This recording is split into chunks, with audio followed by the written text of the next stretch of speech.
Buongiorno a tutti di tutte le parti dell'Italia. Sono molto felice oggi di questo incontro di mattina per una clase di teatro.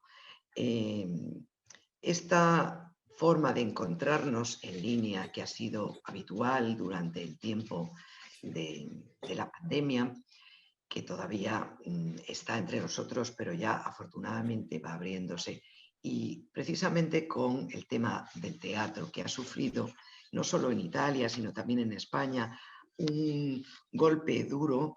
Desde el Instituto Cervantes de Palermo queremos dar precisamente voz en este momento en línea, pero voz a ese teatro para que todos ustedes, todos vosotros, volváis a los teatros, porque el teatro desde los comienzos de las civilizaciones de todo el mundo ha marcado muchas preguntas que nos hemos hecho los seres humanos desde el comienzo, y ha puesto en relación que somos seres sociales, que debemos interrelacionarnos los unos con los otros.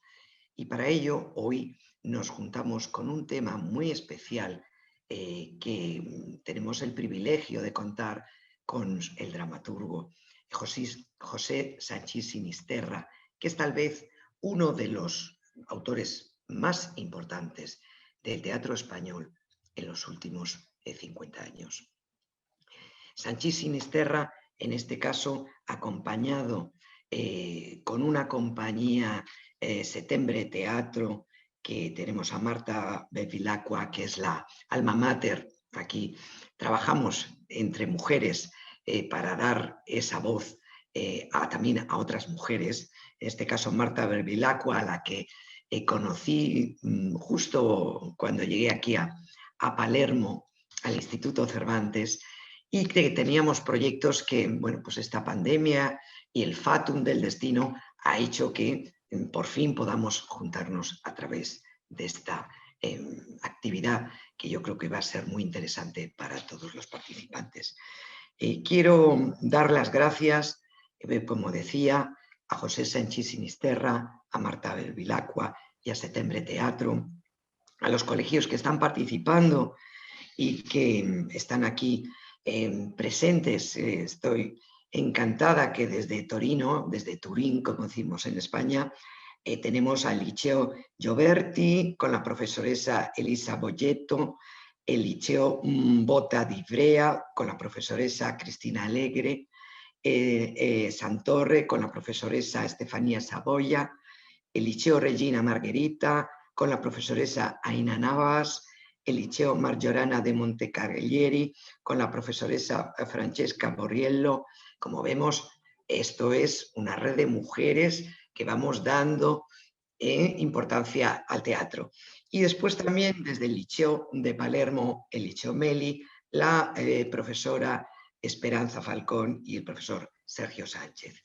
Pues además quiero agradecer a Verónica Orazzi, docente de la Universidad degli Studi de Torino, que también está involucrada en esta hermosa actividad que estamos desde el Instituto Cervantes de Palermo muy orgullosos de ver cómo se junta el norte y el sur de Italia en esta actividad que vamos a hacer hoy a través de una de las grandes obras de nuestro dramaturgo, quizá uno de los más queridos, que es José Sanchis Sinisterra, al que de nuevo te agradezco, José, que estés con nosotros, y esperemos que todos ustedes de alguna forma también puedan venir aquí a Palermo. Los que no son de aquí, esta es una ciudad de acogida, es una ciudad bellísima, y les invito que si vienen por aquí, por Palermo, no dejen de visitarnos en el Instituto Cervantes de Palermo, en el pleno corazón de la Buchería. Y gracias a todos, porque todo el que ama la cultura en español es un hispanista y es muy bienvenido en la casa de los que aman el español, que es el Instituto Cervantes. En este caso, esta pequeña casa de Palermo. Y cuando quieras, Marta, tienes la palabra. Muchísimas gracias, Beatriz. Muchas gracias. Gracias. Pues nada, pues yo también me encantaría agradecer, por supuesto, a los profesores, las profesoras que han aceptado esta invitación, porque bueno, voy a estar yo también hablando un poco en italiano, un poco en español. Además, tengo el defecto de hablar muy rápido y en español ancora di più, quindi devo andare piano. Pues eso, agradecer a los profesores, ¿no? Que en este momento tan difícil, bueno, aparte del año y medio que llevamos, también el principio de curso y todo, bueno, pues han conseguido y han aceptado estar aquí. Y los chicos, por supuesto, son, digamos, los destinatarios principales de esta actividad. Es para ellos que, bueno, que estamos aquí, ¿no? Y José por aceptar esta locura online, que es algo, bueno, extraño, nuevo para todos, pero esperemos que, vamos, que las cosas puedan ya rolar de otra manera, ¿no? Pues sí, como decía Beatriz, me llamo Marta, soy Marta de Vilacqua y bueno, los profesores ya, muchos de ellos me conocen por los laboratorios de teatro en español, por los espectáculos también en español. Y para los chicos que no me conocen, voy a hacer una pequeña presentación, bueno, de lo que ha sido mi recorrido, il mio percorso e anche, insomma, quello che è adesso la compagnia. Yo soy italiana de Sicilia, como de Palermo, y bueno, pues estudié en la ESAD de Valencia, que es la Escuela Superior de Arte Dramático.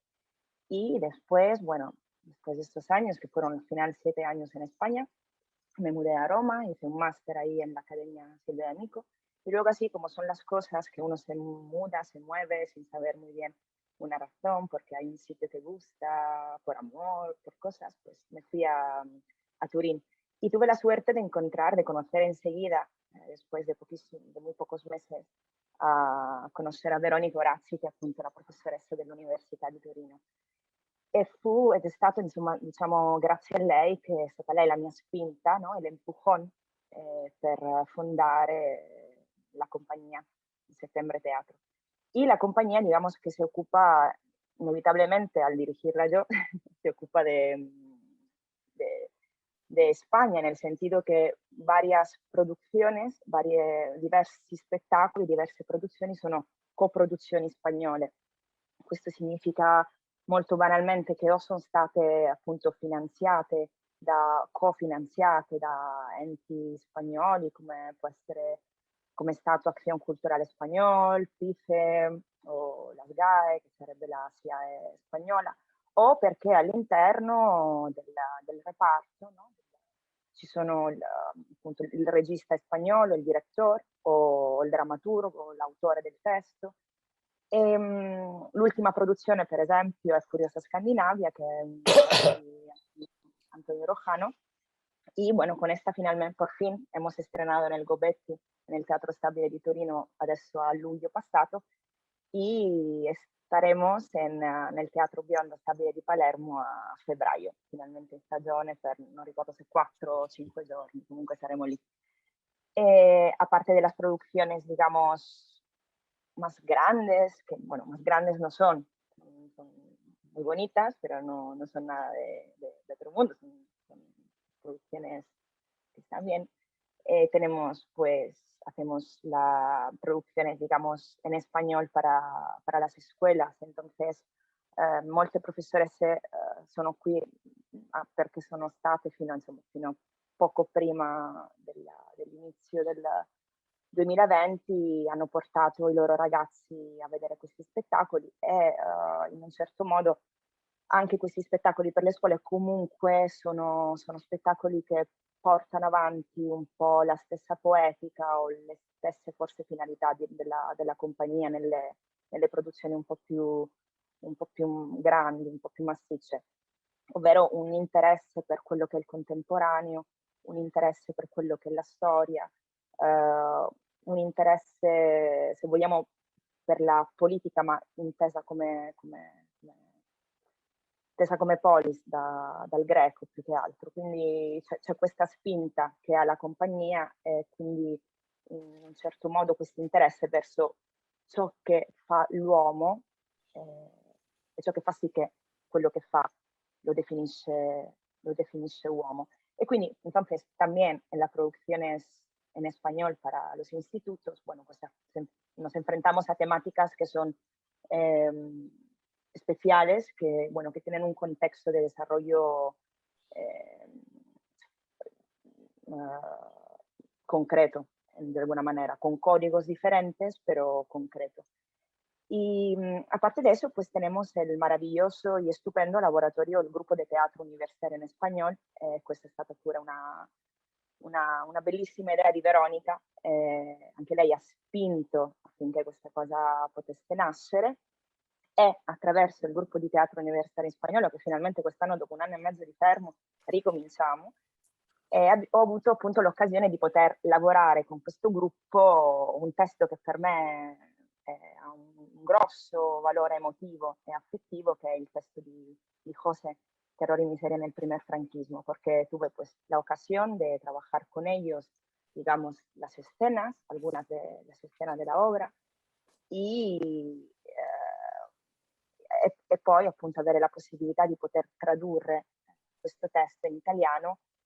Come forse sapete, appunto, questo testo è stato pubblicato dalla casa editrice Sui Generis, e verrà adottato dalla docente Veronica Orazzi, sempre lei, sia per la triennale che per la magistrale. Quindi insomma per me è stato un qualcosa di meraviglioso, perché io ho conosciuto questo testo per caso nel 2007, quando ero al secondo anno di accademia, nel segundo año que estaba estudiando en la ESAD. Y la verdad es que me enamoró, porque yo no sabía nada del franquismo, no sabía nada. Y no sabiendo nada, ni siquiera sabía que había habido un primer franquismo, un segundo, entonces estaba como, ¿qué ha pasado en este país donde estoy viviendo, no? ¿Y por qué no se habla de eso? ¿Qué es eso? Y entonces recuerdo haber comprado este libro y haberlo llevado a clase a mi professora di interpretazione, la mia docente di recitazione che si chiama Cruz Hernández. E di farglielo vedere, lei me l'ha chiesto in prestito e poi è tornata dopo qualche giorno, non lo conosceva, l'aveva letto y me dijo, bueno, pues me ha gustado mucho y te diré más, vamos a trabajar una escena este año, vamos a hacer intimidad y tú vas a hacer Nati. Yo me quedé muerta, me quedé muerta. Entonces, claro, este libro luego viajó conmigo y no es por decir, viajó conmigo desde Valencia a Roma, otra vez a Valencia, a Turín, y de hecho lo tengo aquí, parece una pubblicità para cátedra. Está aquí. Facciamo anche una doppia pubblicità. Sì, e infatti c'è scritto 2007 ed è l'anno in cui l'ho comprato. Per questo dico che per me è stato veramente un'occasione meravigliosa poter lavorare con il gruppo universitario questo testo, perché poi c'è anche un fattore emotivo molto importante que es legato alla lingua. El hecho de poder hacer este laboratorio, de tener un grupo de teatro en español, para mí es muy bonito porque me conecta a lo que ha sido mi recorrido formativo. O sea, la mia esperienza teatrale, la mia nascita nel teatro è avvenuta in Spagna, e poter risentire in quella lingua che è diventata poi la mia lingua per moltissimi versi, questo testo, insomma, mi emoziona ogni volta.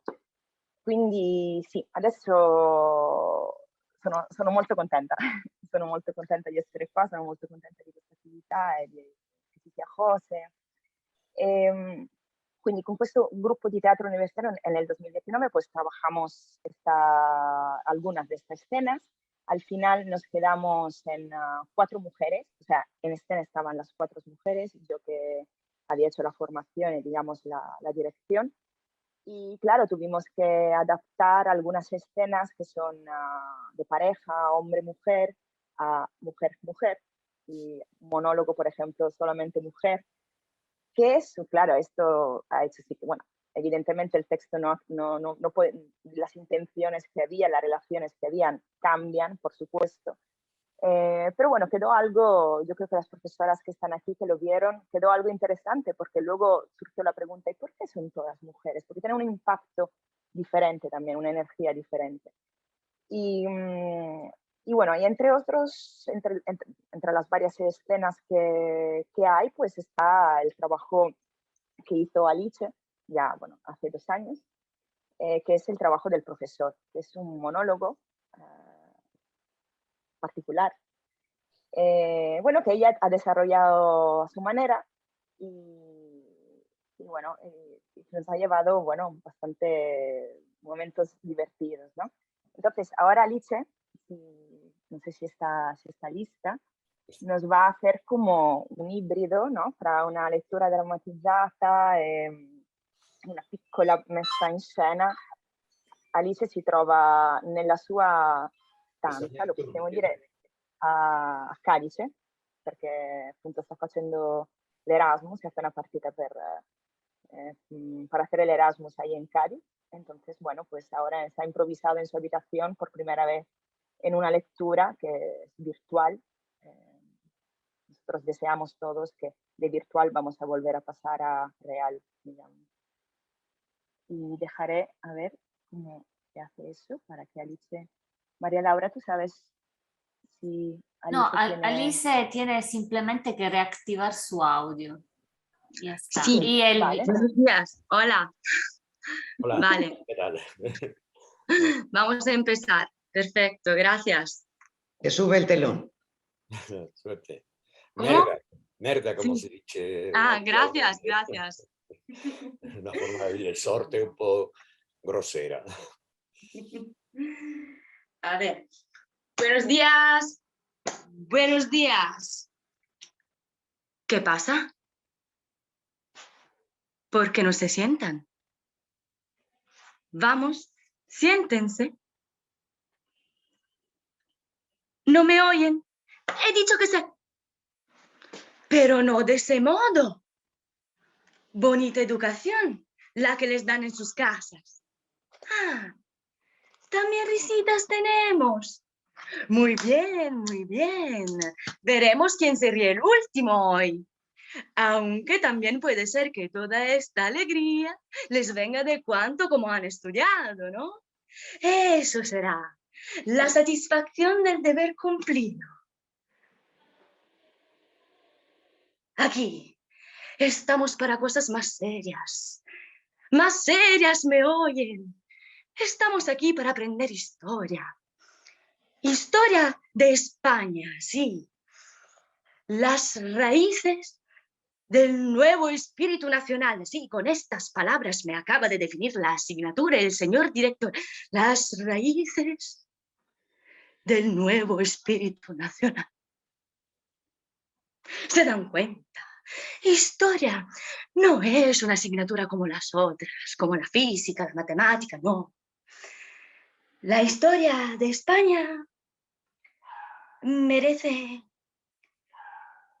Sí, la historia de España. Bien, vamos a lo nuestro. Empecemos.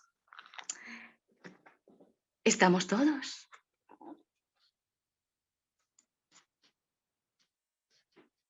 ¿Sigue enfermo Tejada? Ese chico. Pero bueno, les decía... ¿Qué les decía? Ah, les decía ¿dónde lo tengo? Bueno, les decía que la historia de España es como... Historia de España es como la raíz de... Y esas son palabras del señor director, sí. Que por cierto, y digo por cierto, del mismo modo que fue informado de mis explicaciones del último día, que no son mías, naturalmente. Es decir, esas opiniones, no, naturalmente, justamente, les estaba exponiendo una visión de la historia errónea, distorsionada, tendenciosa, liberal, en fin.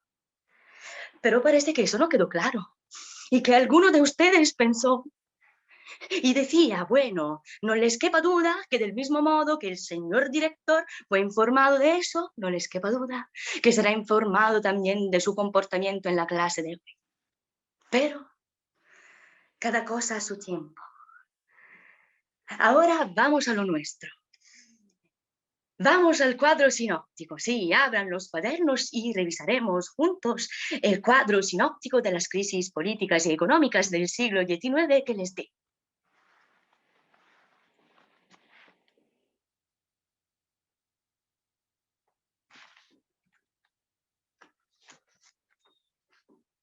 ¿No me oye, Varela?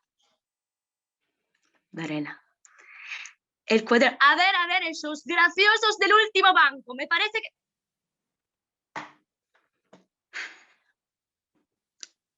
Varela, ¿qué hay del cuaderno? ¿Lo tiene o no lo tiene?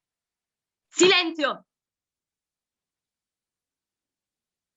Vale, no lo tiene, Varela. No pasa nada. Veles, que le dé una hoja a Varela y luego lo pasa limpio. Hace falta que se andan con risitas y chetlinas por eso. ¡Qué barbaridad! Ya hemos perdido más de 10 minutos por todas estas tonterías. Pero es eso lo que quieren, ¿no? Que vayamos así, perdiendo clase con estas barbaridades. Pero no lo van a conseguir, no, señores. Hoy quedarán corregidas y aclaradas las ideas, estas ideas tendenciosas y malintencionadas de algunos de vosotros, de ustedes, sí. Esa leyenda negra que los enemigos de... La leyenda negra que los enemigos de España, los de adentro y los de afuera, porque han de saber... ¿Qué han de saber? Bien, sí, vamos al cuadro sinóptico. Pero conviene primero recordar que la grandeza de España depende... Es decir, que toda la historia patria es una lucha, sí, una lucha entre la misión imperial de crear una unidad universal, sí, y cristiana, claro, un imperio cristiano universal, ¿no? Sí, que el imperio cristiano universal que se expresa en el lema del movimiento nacional, sí.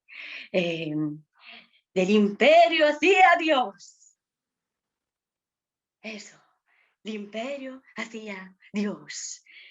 Se dan cuenta, ¿no? Una lucha de esto, decía, contra las fuerzas disgregadoras de adentro y de afuera, que en el siglo XIX se llamaron,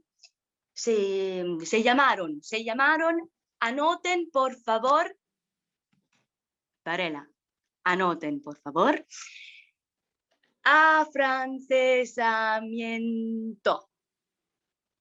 Afrancesamiento. Masonería. Masonería. Y lleva tilde. Liberalismo. Liberalismo. Partidos políticos. Regionalismos. Sí, sí, señores. Y por último, pero no menos importante, por último, el colmo de todos los males. El comunismo, sí, el comunismo, que fue barrido de nuestra patria junto a los demás males antiespañoles por el alzamiento nacional. Está claro, ¿no? Se dan cuenta. Han tomado nota, sí, porque por el imperio hacia Dios, que de todos modos aún late, aún brilla en el medio de la cadencia del siglo XIX, en las guerras carlistas que representan la esencia tradicionalista y católica y la recuperación de los valores hispánicos en pugna, en heroica lucha contra el debilitamiento, contra una España agonizante que había traicionado su vocación, traicionado su misión.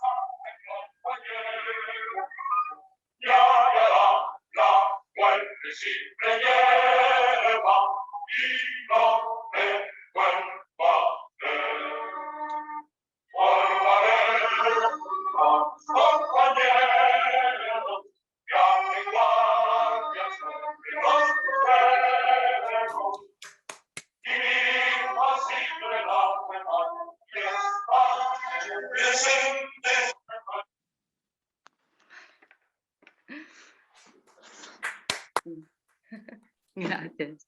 Grande, Ali, grande. Gracias. Tante grazie Alice, tante grazie.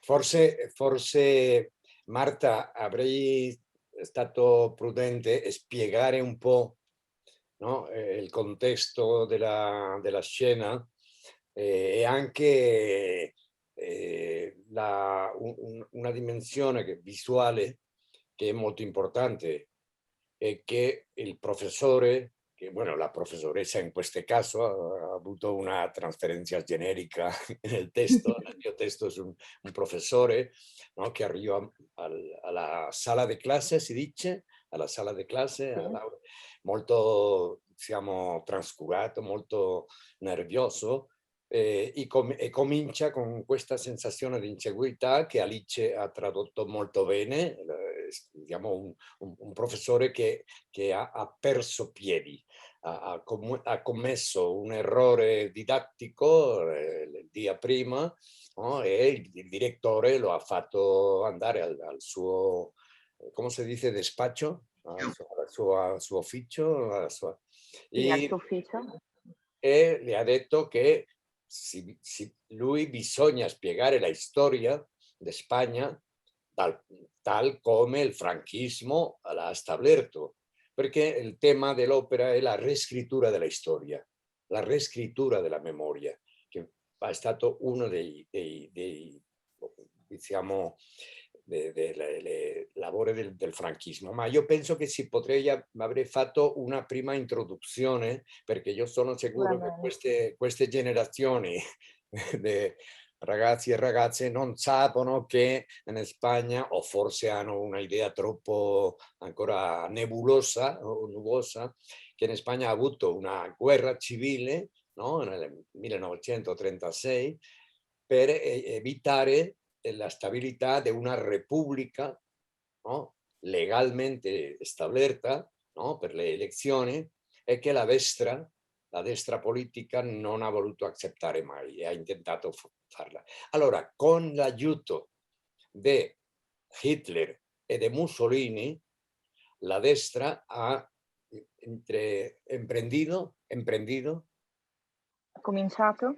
ha cominciato una guerra, no? Contro il governo della Repubblica e è stato finalmente, diciamo, ha vinto la forza della destra con l'aiuto di Hitler e Mussolini e il governo legale della Repubblica. E questo è l'inizio, per esempio, della mia storia, della storia di molta gente della mia generazione e dopo, perché noi siamo nati in una dittatura, no? Quando dopo la seconda guerra mondiale il resto d'Europa ha vinto Hitler, il nazismo, il fascismo italiano, eccetera. Allora Spagna ha cominciato sotto la dittatura di Franco, no? Un processo che abbiamo vissuto di una forma molto traumatica, perché dopo la guerra civile, dopo la vittoria della destra, no? Diciamo della reazione franchista, no? Del potere franchista, dopo la guerra non è arrivata la pace, è arrivata una permanente coazione, soprattutto quello che potrebbe avere un rapporto con le idee più o meno democratiche, più o meno diciamo di sinistra, e è stato invece di un periodo di pace, un periodo di vendetta, no? Di vendetta dei vincitori, il fascismo, contro tutto quello che restava, che non aveva stato distrutto durante la guerra. No, questo è importante perché questi poveri professori e professoressa nella vostra versione ieri avevo spiegato la situazione del secolo XIX, no, in Spagna da un punto di vista, diciamo, più o meno oggettivo, però l'oggettività della storia è distrutta a partire dalla vittoria di Franco per la storia ufficiale. E questo è, uno degli aspetti più importanti della mia, diciamo, necessità di scrivere terrore e miseria nel primo franchismo, no? Come il franchismo ha, diciamo, riuscito durante molti anni a riscrivere la storia, riscrivere il passato. Se capisce quello che non è Perfettamente. se entiende, una persona vive, diciamo, la sua individualità, però diciamo all'interno di una memoria collettiva. Se questa memoria collettiva è stata modificata, falsificata, trasformata, l'individuo cresce in una situazione di precarietà, no? Perché non ha un passato reale, ma un passato fantasmatico, mitico. È quello che noi abbiamo vissuto, la gente della mia generazione e di varie generazioni dopo. È molto orribile il mio italiano, Marta. No, no, per nulla, per nulla. Vale, bueno. Allora, c'è, diciamo, un po' nel nucleo dell'opera questo povero personaggio, no? Professore più o meno onesto, che il giorno prima ha fatto una spiegazione oggettiva del periodo del secolo XIX, e allora gli allievi lo hanno denunciato, si dice, denunziato, Sì, sì, esatto. hanno denunciato al direttore la visione, diciamo, oggettiva, no? di questo periodo del secolo XIX. Allora questo è un peccato per la dittatura. Tutte le dittature del mondo, una delle prime cose che fanno è riscrivere la storia, fabbricare un passato che giustifichi, no? Il potere presente dittatoriale. E tutta questa terminologia che Alice ha intentato trasmettere è la ideologia che noi, la gente della mia generazione e forse di un paio di generazioni dopo, hanno assimilato nella sua infantesa gioventù. No? Io fino ad arrivare all'università, no? Ho avuto, spiegare dopo il mio caso, che è un po' particolare, no? Perché la mia famiglia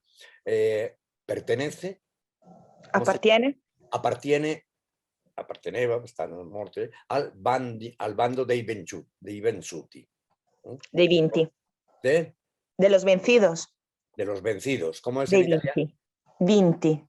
I 20. Il mio padre era repubblicano, era professore di fisica e chimica, no? E dopo la guerra il suo posto è stato cancellato, ha perso la cattedra, lui era cattedratico, dopo è stato in prigione, no? E lui apparteneva al bando liberale, repubblicano, dove tutti i grandi pensatori, artisti, García Lorca, Max Aub, Miguel Hernández, erano, diciamo, la cultura previa alla guerra, no? Allora tutto questo è stato cancellato. Entonces yo ho vissuto la Spagna dei 20, ¿no? de los vencidos. Bueno, devo dire, per spiegare la bellissima interpretazione che ha fatto Alice, che nel testo evidentemente il professore sta in una situazione di squilibrio, si dice squilibrio, no? Disequilibrio. E per questo il suo linguaggio è assolutamente rotto. Nel testo, che è un testo breve, un investigatore che ha fatto una edizione, un investigatore francese, dice che nel discorso del professore hanno 30 diciamo, frasi in ogni pagina interrotte per puntini. Il professore non finisce mai perché sta in una contraddizione interna terribile. Ha ricevuto, no, l'avvertimento del direttore e deve rettificare quello che lui ha spiegato il giorno prima. E allora immagino, Alice, che questa è stata una delle maggiori difficoltà, no, della tua recitazione. Come creare questo che io chiamo una deconstruzione del discorso. Sì. Il discorso è pieno de, come si dice, de huecos, de buchi. Di buchi. E i puntini stanno continuamente interrompendo la sua propria espressione, no? Cosa che è molto difficile per la recitazione, no? Sì, Bueno, sì, allora, no, volevo dire solo che anche una difficoltà è stata quella di cercare di rendere il personaggio non come un matto, perché era molto facile sforare nella pazzia e invece farlo rimanere comunque con un sottostrato di lucidità e invece far emergere questo conflitto interno dovuto a delle idee confuse e non a una sua pazzia ecco, come se fosse come dire, un estremista. Sì, c'è una cosa che nella messa in scena e nel testo è molto espressiva, la mia intenzione è che quando il professore arriva, nella pizarra, come si dice pizarra? Lavagna. Nella lavagna gli allievi hanno scritto rosso con grandi lettere. E lui non lo vede, ma gli allievi hanno scritto nella lavagna la loro accusazione, no, della lezione di ieri. E quando lui scopre quello che hanno scritto, intenta borrarlo, cancellarlo con il suo fazzoletto, no? Con il quale invece allo stesso tempo intenta quitarsi il sudore. Allora, nel testo originale diciamo, ¿cómo se llama? La tiza, el polvo de tiza. Il gessetto. ¿Cómo? La polvere del gessetto. Vale. Sì. Hoy ¿no? en día, para vosotros y vosotras, la tiza me imagino que no es muy habitual, ¿no? en el aula, ¿no? Pero durante muchos años, no solo en España, la tiza, ¿no? Era la herramienta para escribir en la pizarra, ¿no? En la lavagna, y al borrarla producía una nube de polvo. De hecho, ¿cómo se traduce el título en italiano? El sudario de tiza. Sai che non mi ricordo come abbiamo tradotto? Il fazzoletto vuoto in questo momento. Come l'abbiamo tradotto? El sudario è quello che E l'abbiamo lasciato così, il sudario di gesso. Sì, perché è rimasto il sudario di gesso, sì. È una metafora, un simbolo, perché alla fine l'ultima didascalia, l'ultima quotazione del testo, mentre il povero professore, professoressa in questo caso, intenta risolvere questa contraddizione tra la sua verità e la storia mitica, fascista, falsificata che deve spiegare, no? Ogni volta più alterato e bagnato per una pioggia di gesso che comincia a cadere misteriosamente sobre lui, sobre lei, si capisce. Allora, bueno, Marta, sì. puoi farmi alguna pregunta? Perché io ho preparato un piccolo schema per immarcare, immarcare no, come si sì, dice? per inquadrare. Una cornice per... una per- cornice per situare questa opera Terrore e miseria nel primo franchismo, del quale il sudario di gesso è una particola, no? Sono Sì. 9 scene diverse, no? E questa è una di loro. Tu volevi fare qualche... Sì, pensavo per esempio che potrebbe essere interessante capire il tuo punto meglio, quelle che possono essere state le tue necessità o le ragioni che ti hanno spinto a voler scrivere questo testo. Sí, de acuerdo. Es también lo que yo había pensado que podía ser útil, ¿no? Para la lectura de la obra, si es que la van a leer, ¿no? Gli allievi degli altri licei. Sí, como no voy a explicar el proceso de transición de la dictadura a la democracia, porque es muy complejo, ¿no? En España, yo creo que todavía no se ha producido completamente. Estamos viendo permanentes brotes, ¿cómo se dice? Brotes, ¿no? Sì, risalite, possiamo dire. Del franquismo puro y duro en la política de hoy, da oggi, pero digamos que llega un momento, sobre todo con la muerte de Franco, ¿no? En el año 76, en que la propia, digamos, estructura política, económica, religiosa franquista se da cuenta de que tiene que hacer toda una serie de concesiones a lo que es el tono de la política europea, que es democrático, ¿no? Y entonces empieza lo que se llama la transición. No es fácil, lo podéis imaginar, ¿no? Transitar toda la estructura, ¿no? Económica, ideológica, artística, política, etcétera, de un país desde un régimen democrático a un régimen, perdón, desde un régimen dictatorial con un poder único, centralizado, a un poder democrático basado en las elecciones. Bueno, fueron años muy apasionantes y muy turbulentos, ¿no? Los años 70, 80, pero digamos que hacia finales del siglo pasado, ¿no? Ya en los años 90, podíamos considerar que España estaba en una democracia, digamos, todavía frágil, ¿no? Y ahí nos encontramos, aparece una generación que es la mía, que yo suelo decir que fue una generación huérfana. ¿Cómo es la traducción? Orfana.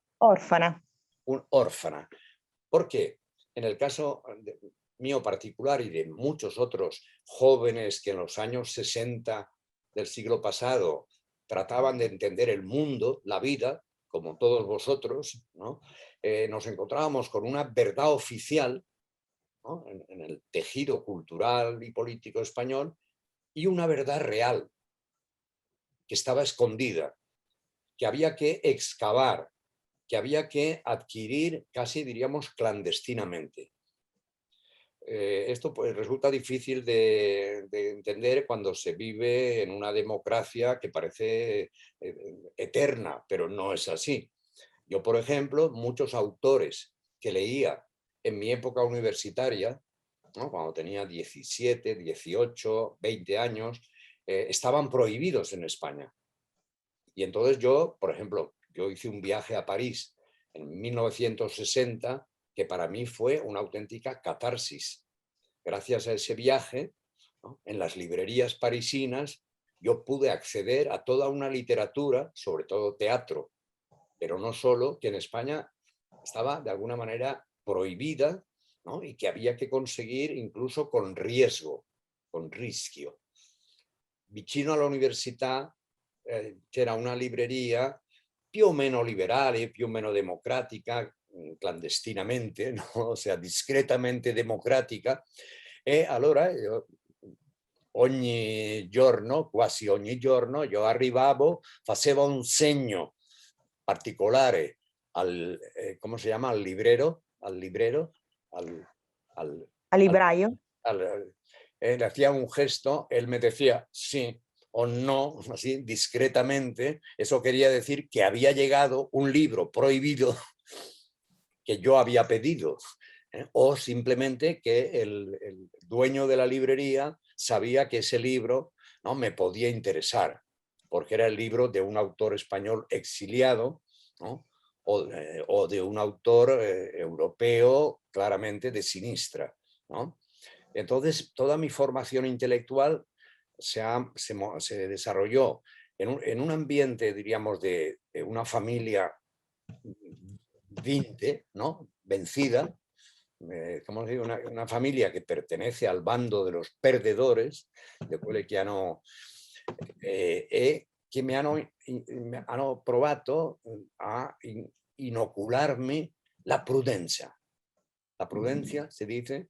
Yo Sí, sí, recuerdo al mio padre y a la mia madre de decirme, cuidado, no hagas esto, ¿no? Ve con cuidado, hay oídos en todas partes, ¿no? Yo he sentido en mi propia casa la presión del miedo, ¿no?, a expresarse libremente de un modo más o menos democrático. Bueno, no voy a contarles mi vida, pero sí la sensación de orfandad, yo creo que constituye un aspecto importante de mi generación, ¿no? Porque la memoria histórica que habíamos recibido era una memoria falsa, era una memoria maquillada, distorsionada, en que los términos que la profesora dice, a ver si lo repite Alice, ¿no?, eran sinónimos de lo peor de lo peor, quello peggio. ¿Puedes hacer una relación de... Sí, la profesora dice que las explicaciones del último día que dio a los alumnos eran erróneas, distorsionadas, tendenciosas, liberal, en fin. O sea, el profesor tiene que contradecir la verdad objetiva, histórica, que había explicado el día anterior sobre un tema del siglo XIX. Tampoco estaba hablando de los años 40, ¿no?, del momento en que ocurre la acción, ¿no? Pero el franquismo había camuflado, maquillado, ¿no?, la historia, toda la historia de España. Toda la historia de España. Y en el 19 es donde, según el pensamiento dictatorial, se habían incubado, ¿no?, estos movimientos, que ahora va a continuar Alice, ¿no?, como paradigma de lo peor de lo peor, il peggio di peggio, ¿no?, que son Afrancesamiento, el más, afrancesamiento. Claro, Francia, la cuna de la Revolución Francesa, segregaba un espíritu peligroso. Y es verdad que muchos liberales españoles del siglo XIX, ¿no?, gente más o menos demócrata, tuvo que exiliarse a la Francia heredera de la República, heredera del pensamiento racionalista. Por lo tanto, la Ilustración, en lugar de ser considerado un aspecto positivo, ¿no?, para el franquismo era el principio del mal, ¿no?, que la gente pensara, que la gente supiera.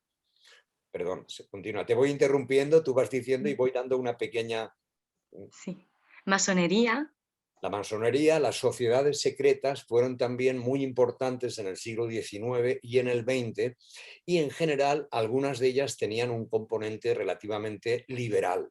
Liberal en el sentido de ideas más abiertas que la ortodoxia monárquica, católica, ¿no?, etcétera, etcétera, ¿no? Entonces la masonería también, aparte, creo que Franco intentó ser admitido en la masonería y no se lo admitieron. Por lo tanto, se convirtió la masonería en otro enemigo de España, ¿no? Luego, liberalismo, claro, el liberalismo, ya su nombre lo indica, era peligroso. En una dictadura, no me cantes boleros, no me cantes boleros sobre las libertades, ¿no? Y por lo tanto el liberalismo también era considerado una especie de cáncer, ¿no?, de la sociedad del 19. Luego, partidos políticos, claro, el franquismo prohibió los partidos políticos. solo había un partido, el partido oficial, ¿no? Que era monocolor, y todos los partidos de la época republicana fueron disueltos, prohibidos, sus líderes encarcelados, etcétera, etcétera. Y entonces en la política, en la ideología del franquismo, los partidos políticos eran considerados también como algo que destruía la unidad sacrosanta de la patria. Bueno, entonces los partidos políticos también algo diabólico, ¿no? Para el franquismo. Sí. Y regionalismos. Vale. Como Italia y como otros países europeos, España es un país plural, ¿no? Es un país en el que han existido culturas diversas, incluso con lenguas diversas, ¿no? Como Cataluña, Baleares, en parte Valencia, Galicia, donde se habla gallego-portugués, y sobre todo el País Vasco, Euskadi, ¿no? Que es un núcleo de identidad muy fuerte todavía hoy, ¿no? Entonces eso para el franquismo era también pecado. Esa diversidad, esa variedad, esa heterogeneidad cultural de España, que quería ser también una diversidad política y administrativa, era considerada venenosa, ¿cómo se dice? Venenosa, sí, venenosa. Para ese mito de la unidad de la patria, ¿no? Y eso dio lugar durante la República, ¿no? En 1931-1939, a que Andalucía, el País Vasco y Galicia tuvieran como ciertos estatutos de autonomía. Incluso Cataluña se proclamó también independiente, cosa que está volviendo a ocurrir ahora. Bueno, a ver, todo esto lo digo porque el texto tiene una sonoridad muy particular para público español, incluso público que no vivió aquellos momentos, ¿no? Pero algo ha quedado de lo que fue diríamos, esa reescritura de la historia que intentó el franquismo, ¿no? Y que lo consiguió en muchas generaciones. Entonces, atendiendo a la pregunta de Marta, yo eso lo viví no como una contradicción, porque yo tenía muy clara cuál era mi posición ante la historia y también ante el presente, ¿no? Y entonces yo me había formado, ¿no? En una especie de semiclandestinidad, a partir de lecturas. No formé parte de ningún partido político, ¿no? Pero viví de cerca el movimiento que se daba en las universidades en los años 60 y 70, ¿no? Un movimiento muy leve, muy, diríamos, no siempre manifiesto, pero que habían núcleos de inconformismo, núcleos de insatisfacción entre determinados grupos de estudiantes. Bien, entonces, cuando llegó la democracia, sobre todo después de la muerte de Franco, yo me di cuenta que había como una especie de necesidad de olvidar, de dimenticare, bisogno de passare pagina, ¿no? Incluso los partidos políticos de izquierda, de sinistra, muchos preferían no mover demasiado, ¿no? Lo que había sido los 40 años de dictadura franquista, para no estropear, para no perjudicar el proceso de transición a la democracia, ¿no? Que era todavía muy precario.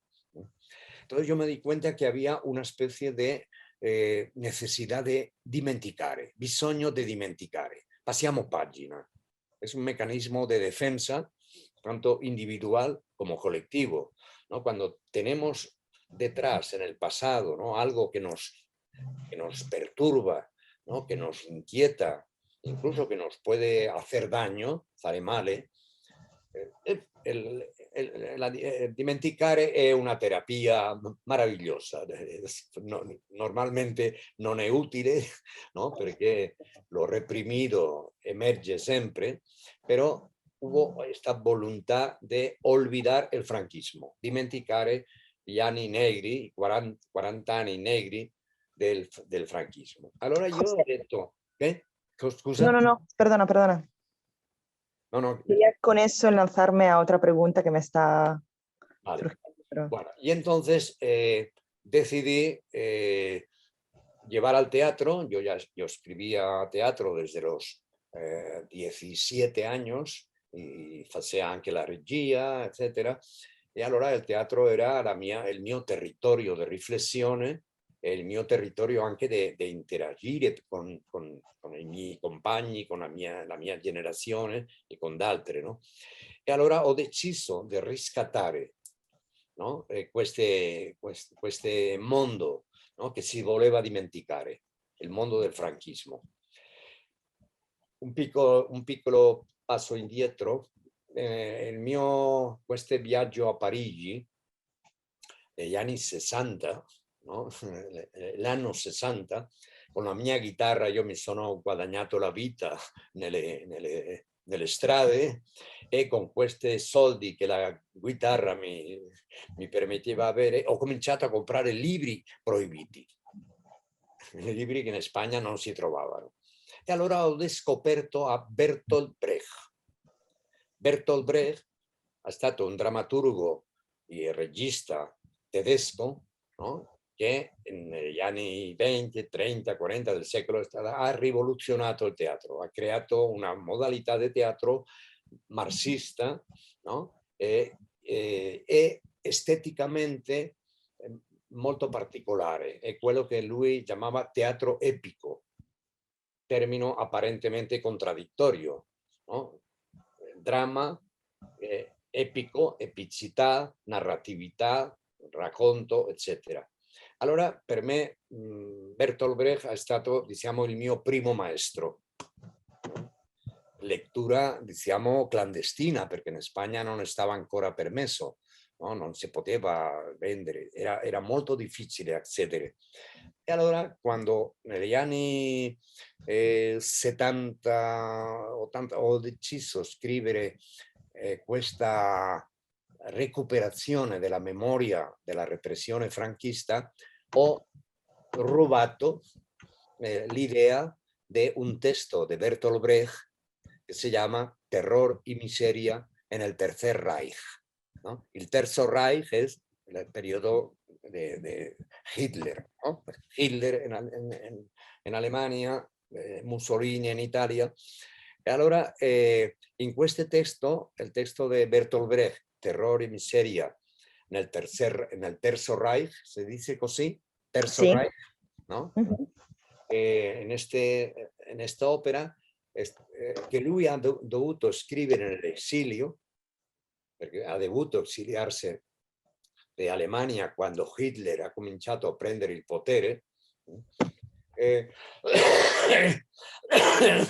Lui ha cominciato a diciamo, raccogliere informazione sulla realtà quotidiana del nazismo, a partire da lettere di amici, di persone che vivevano ancora in Alemania, a partire da notizie che arrivavano alla stampa, no? Nel suo paese d'esilio, prima i paesi nordici dell'Europa, dopo Stati Uniti. Allora lui ha scritto come un grande fresco, no? Di 30, forse 39 piccoli testi, no? che si chiamano così, Terror e miseria nel Tercer Reich. Allora ho voluto rendere un omaggio al mio maestro Bertolt Brecht e ho cominciato a scrivere Terror e miseria nel primo franchismo. Questa è la giustificazione. Marta, tu volevi fare una pregunta? Sì, stavo pensando, no? Pensando nell'oggi, no? Un poco pensando nell'oggi, cosa... Perché parlare secondo te oggi del franchismo, no? Nel 2021 può interessare? È una nostalgia che abbiamo verso la storia, verso delle cose irrisolte che cerchiamo di portare alla luce, oppure c'è una vera necessità, una vera funzione, e se poi con il teatro, no? Se poi il teatro può essere, a parte una nostra ossessione, diciamo, il mezzo giusto. La domanda è difficile, io non lo so. Io in principio, quando ho cominciato, ho fatto queste 9 scene di terrore e miseria nel primo franchismo, io avevo la convinzione di che questo era necessario. Necessario sempre forse è una illusione narcisica degli Narcisista, sì. quello che io dico, gli autodenominati artisti, no? Gli autodenominati artisti abbiamo questa convinzione. Pensiamo che la nostra parola è utile, no? Che la nostra creazione è efficace, no? Che le nostre opere possono in qualche modo, no? Modificare poco o molto, no? Il pensiero, il sentire delle persone. Diciamo, il motore della creazione è questo mito, il mito di pensare che quello che io può trasformare in un'opera artistica può modificare qualcosa nel mio intorno, no? Allora, il problema è che, come io ho vissuto l'epoca dove si scriveva un teatro molto impegnato nella denuncia, no? Nella rivendicazione della democrazia dopo la morte di Franco, io non volevo fare teatro panfletos in Italia. Pamphlet, sì, pamphlet, teatro che poi sarebbe quello che noi in Italia a livello di codice chiameremmo il teatro politico, non lo chiamiamo così, però sì, il pamphlet. Cioè, all'interno del concetto di teatro politico c'è un teatro che è ovviamente di propaganda, no? Sì. Inequivoca di idee, di principi, e una gradazione fino a un tipo di teatro politico dove l'autore non fa proselitismo, non fa una predicazione, no? Non crea una unica visione della storia, dei personaggi o della problematica politica, no? Allora la mia ambizione, perché quasi tutte le mie opere hanno un componente politico, però io sto permanentemente a lottare contro la tendenza a predicare, contro la tendenza di io ho la verità, no? I miei principi politici, le mie idee sono la verità oggettiva e io utilizzo i miei poveri personaggi come portavoci, no? Oppure delle mie convinzioni, oppure i personaggi cretini come rappresentazione dei miei avversari politici. Io questa è una cosa che mi sono, credo che sono stato. E per questo, Marta, io ho provato nell'opera, in queste 9 scene dell'opera, che esteticamente, artisticamente, teatralmente, questi piccoli testi abbiano qualche cosa di più che una semplice, diciamo, predicazione, si dice così, utilizzo il termine religioso, perché molte volte la religione e la politica hanno come, no, questa convinzione di avere la verità. No? La verità sempre per me sta messa entre interrogazioni, punti di interrogazione. E in qualche caso questo mi porta a dire, dimmi di quanto tempo disponiamo ancora? In realtà, Maria Laura, siamo già fuori forse? Sì, siamo un po' fuori, però diciamo di chiudere in 10 minuti. Diciamo 10 minuti. D'accordo, 10 minuti, sì. Resistete ancora? Resistite ancora? Sì. Volevo dire, nel frattempo, se qualcuno vuole porre poi una domanda, la può già scrivere nel chat, così vediamo quante ne arrivano. Bene.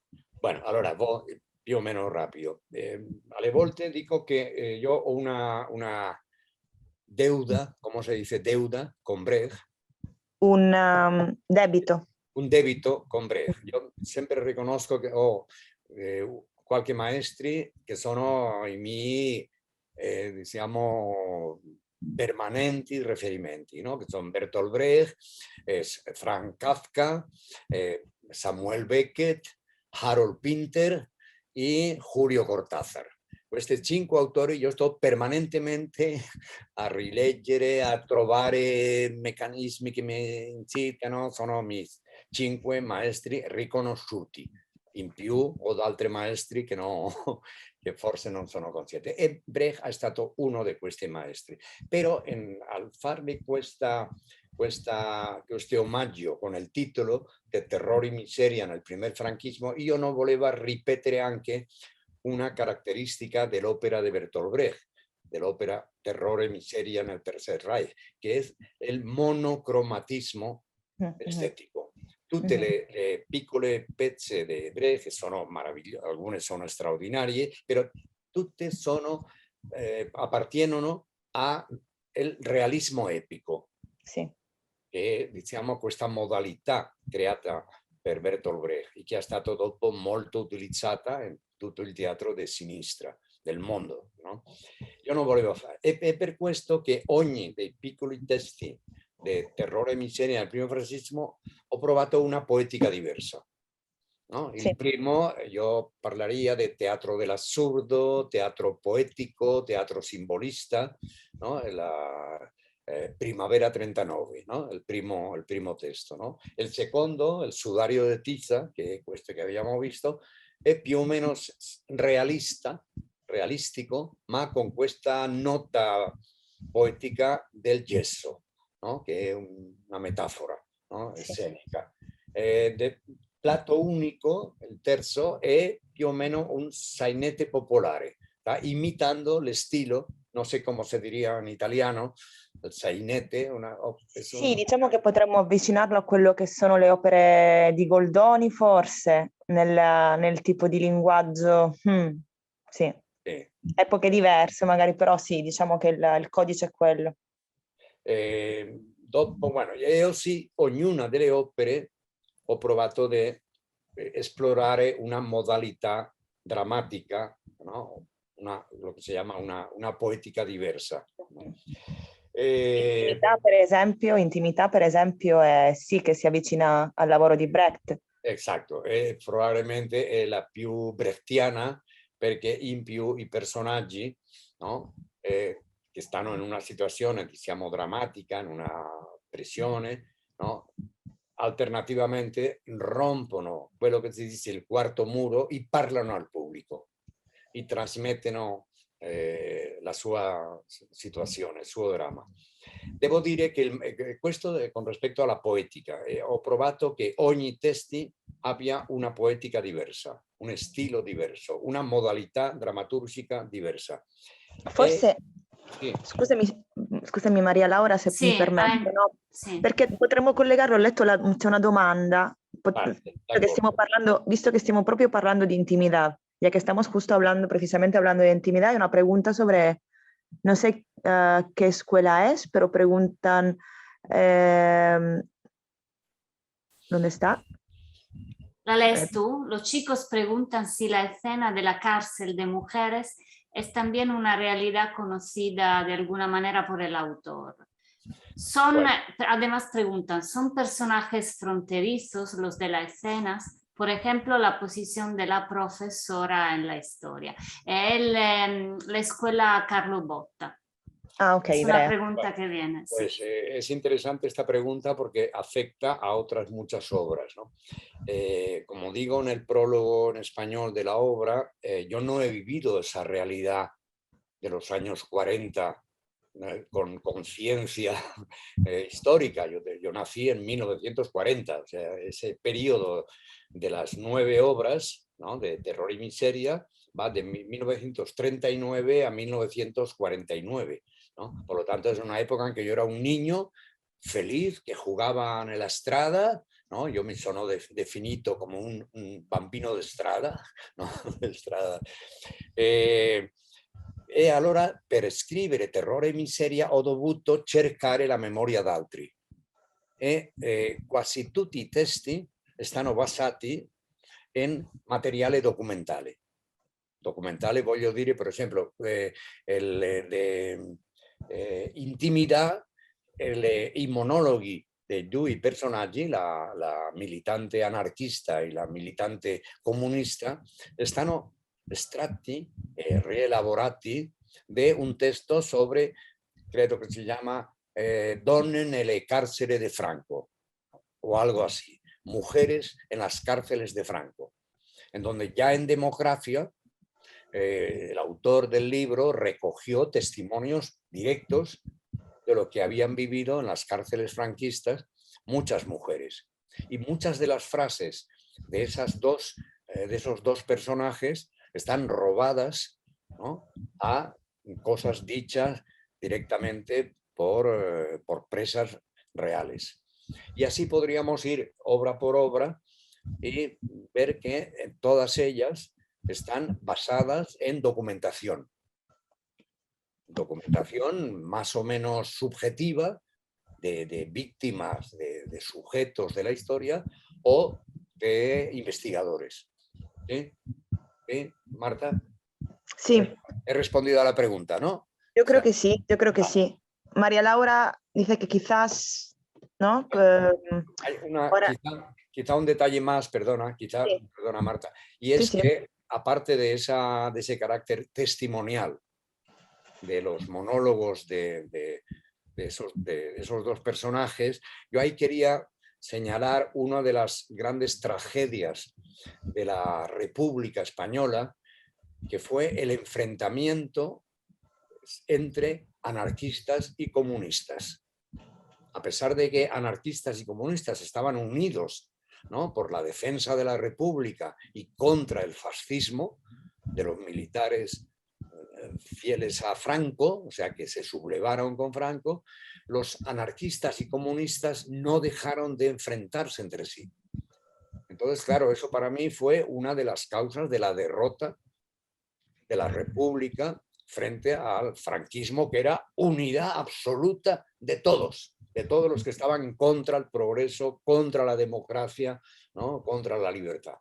Entonces, en ese texto, en Intimidad, también se alude, ¿no?, al trágico destino de esas dos enemigas, pero las dos están unidas porque son víctimas del franquismo, porque son enemigas las dos del franquismo. Es esa paradoja, ¿no?, que para mí fue trágica, ¿no? Perdón. Muy bien.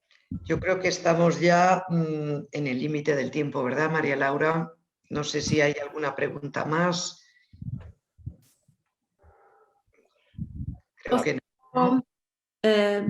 Posso dire solo una cosa? Io sono l'editrice che ha pubblicato il libro in traduzione. Trovate il testo sia in italiano sia in spagnolo con testo a fronte. È arrivato da pochissimo. Attenzione che la voce non arriva bene. Scusami. Adesso mi sentite? Sì. Ok. Dicevo, sono l'editrice che ha pubblicato il libro in traduzione. Se qualche classe volesse collaborare per la lettura del libro in italiano e in spagnolo, io sono disponibile. Inoltre non è ancora stato detto, ma oltre ai testi scritti da José, ci sono delle testimonianze di ragazzi del liceo. Sì. Una cosa che mi piacerebbe è proprio lavorare con i ragazzi del liceo italiani per poter fare un confronto fra quella che è stata l'esperienza spagnola e quella che è stata invece l'esperienza italiana. Io sono molto orgogliosa e molto felice di aver pubblicato questo libro in Italia. Credo che sia necessario pubblicare questo libro in Italia perché Sinisterra ha detto di averlo scritto perché ha individuato nuove correnti, nuovi franchismi, e noi stiamo vivendo nuovi fascismi. Quindi questo libro aiuterà a riflettere su entrambe le situazioni che si trovano in una situazione purtroppo simile. Tante grazie. Grazie, Oriana. Aspetto impaziente l'arrivata del libro alle mie mani. Un ultimo dato si dice che può essere interessante: il destino teatrale di quest'opera. Il destino teatrale, perché questo testo io ho cominciato a scriverlo senza una presa, si dice, una prisa. Senza fretta, senza fretta. Empezava una scena, un anno dopo scriveva un'altra, ancora ho 2 o 3 cominciate, minaccio con una prossima edizione con 12 piccoli testi, no? Terrore e miseria, minaccio con questo. Però negli anni intorno al 2000, questo sta spiegato nella edizione spagnola, mi hanno chiesto un insieme di professori del liceo, no? De Madrid, della comunità di Madrid, che facevano nei loro licei, facevano teatro con gli allievi. Allora mi hanno telefonato, loro sapevano che io ho lavorato molto con adolescenti anche, viene di uscire un bello progetto, si chiama Adolescer, sono 13 testi per giovani e compagnie.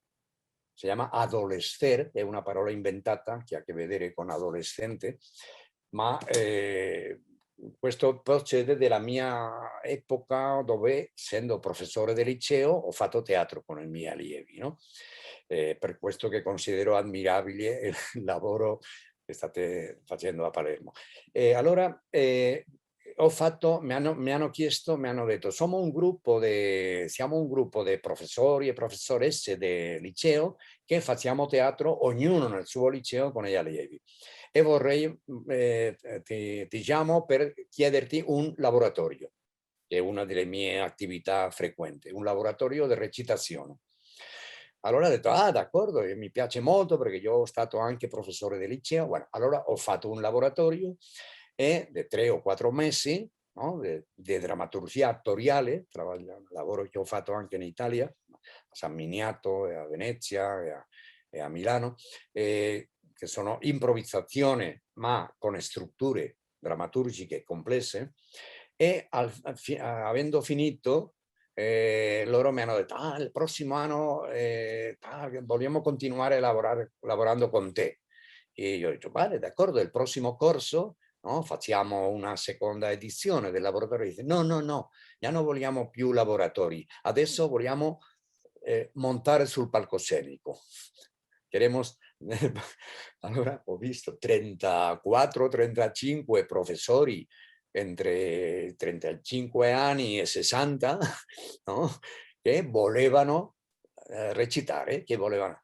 E allora ho pensato che posso fare con questo un Shakespeare, Lope de Vega, un Goldoni, un'opera classica con molti personaggi. Però allora ho ricordato le 5 o 6 scene che avevo scritto di terrore e miseria, ho fatto una lettura di queste 5 o 6 scene per i professori e hanno detto bravo, lo facciamo, e in più lo ripresentiamo, lo giochiamo per un pubblico estudianti, pubblico del liceo. E bueno, ha stato un'avventura meravigliosa, no? Abbiamo fatto 40 o 50 recite in tutta Spagna, lo hanno visto migliaia di ragazzi e ragazze. Abbiamo avuto il premio Max, che è un premio di teatro molto importante, e io ho detto per l'edizione ai professori del gruppo che chiedono ai suoi allievi testimonianze dei suoi parenti su come avevano vissuto il franchismo, e questo sta raccolto nell'edizione. Allora mi piacerebbe molto anche che in Italia si facesse qualcosa di simile. Bueno, è tutto. Gracias, José. Muchas gracias, Marta Bevilacqua. Grazie a tutti a Sui Generis Edizione por esa edición estupenda, y a todos los liceos que habéis estado esta mañana conectados en esta actividad del Instituto Cervantes de Palermo. Esta es vuestra casa, y a ir al teatro, a leer el teatro, y por supuesto a quien le guste y le divierta o tenga esa vocación, que también represente el teatro.